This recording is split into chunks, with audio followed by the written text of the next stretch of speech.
ধন্যবাদ দিতে হোক। সবাইকে মোৰ নমস্কাৰ। অত বড় গ্যালারি আমি রাতাবাড়ি বহুবার আহিছো, 2024 আহিছো, বহুত আহিছো, কিন্তু কেতিয়াও মই ইমান মাক একেলগে দেখা নাই। আজি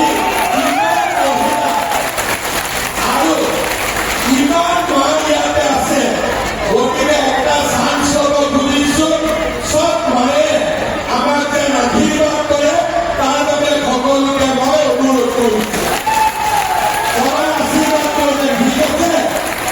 কমেণ্ট দিলে পাক্কা কৰবেন।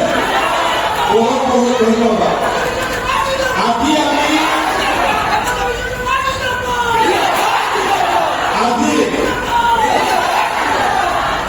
মই ৰাতাবাৰীত আহিছো আৰু ৰাতাবাৰীত মই বহুত আগৰ পৰা হৈ ৰামকৃষ্ণৰ লগত যেতিয়া কৃপানাথ মাল্লা প্ৰথম বাই ইলেকশ্যন খেলিছিলে তেতিয়া মই ৰাতাবাৰীত এক মাহ মই ৰামকৃষ্ণৰ লগত ৰাতাবাৰী দুৰ্লভ চেৰা চব জায়গাত চবতে মই আছিলো।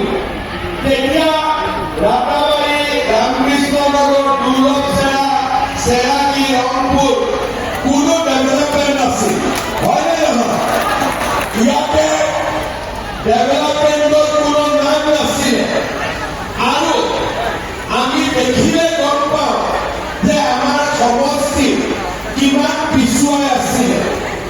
বিজেপি চৰকাৰ আহিলে আমাৰ ভাই বিজয় মালাকাৰ ইয়াতে এমএলএ হ'ল। মই বিজয় মালাকাৰক সুধিছিলো, তুইতো এমএলএ হল এখন, তোমাকে মন্ত্রী লাগে কি রাতাবাড়ি একটা মেডিকেল কলেজ লাগে? এতিয়া বিজয় মালাকার মোক বলে কি দাদা আমাকে মন্ত্রী লাগে না আমাকে মেডিকেল কলেজ লাগে।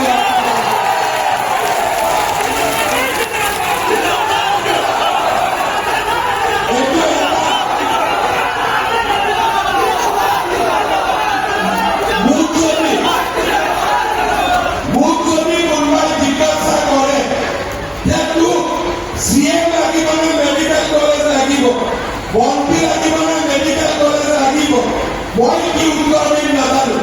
কিন্তু বিজয় মালাকাৰক মই এইকাৰণে মোৰ ভাল লাগে, যেতিয়া মই তাক 2 বছৰ শুনিছো যে দাদাটো মন্ত্ৰী লাগে না মেডিকেল কলেজ লাগে, একদিন পৰা মোক মন্ত্ৰী লাগে।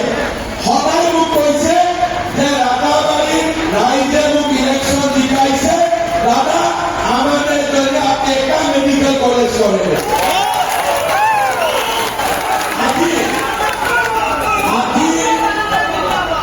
তরুণগড় যেতিয়া মুখ্যমন্ত্রী আসছিলেন পুরা বরাক ভ্যালির জন্য ও অ্যানাউন্স করেছিলাম 1000 কোটি টাকা পাইনি আমরা ওটা আলাদা, কিন্তু টোটাল অ্যানাউন্সমেন্ট করেছিলাম পুরা বরাক ভ্যালির জন্য 1000 কোটি টাকা।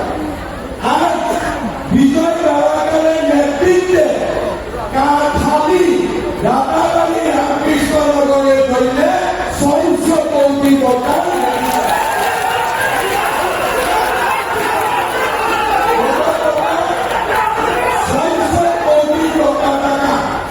তার সঙ্গে সঙ্গে আমাদের রাতাবাড়িতে দুর্লভ চেরার রাস্তায় আসামমালা হয়েছে। আয়নাখাল থেকে অসীমগঞ্জ 100 কোটি টাকার রাস্তা হয়েছে। স্টেডিয়াম 12 কোটি টাকা হয়েছে। অডিটোরিয়াম 17 কোটি টাকা হয়েছে। ওমেন কলেজ 31 কোটি টাকা হয়েছে। রামকৃষ্ণ নগর কোর্ট ডিস্ট্রিক্ট হয়েছে 20 কোটি টাকা